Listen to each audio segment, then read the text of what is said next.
Yun, bali home service kami dito sa may Ordaneta, sa may Tipuso. Ayan, medyo ano lang siya, matid siya guys. Konti, kaya full shift na to. Ayan. Home service, pit grooming po kami ngayon dito sa Ordaneta City, Barangay Tipuso. Tipuson ano? Tipuson, Ordaneta. Ayan, nagpas po ito ng Baktad. Ayan, sa mga naghahanap dyan ng pit grooming home service. Ayan, bali 1 year. Isang taon siyang hindi nag-groom. Kung makikita nyo po mamaya, lalagyan natin sa video. Super matic po siya guys. Ayan, cool. Ayan, okay na siya. Ayan, mapiguan na lang namin. So ayan, maraming salamat po kay sir. Ayan, thank you po. Tapos na po siyang na-full save.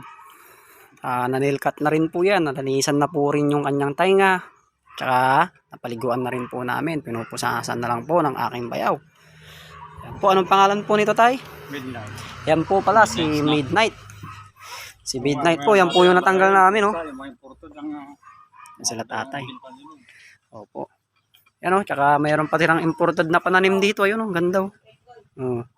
Kakaibang tanim. Ngayon lang ako nakakita ng ganyan. Sa 32 years old ko na. Ngayon lang. Yan lang. Yan na po.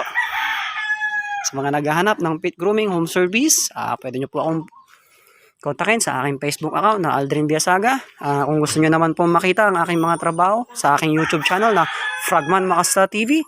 Yan, maraming salamat sa lahat ng nag-share at nagsusubscribe sa aking YouTube channel. Yan po, ganyan po tayo kaligit. Po. Yan.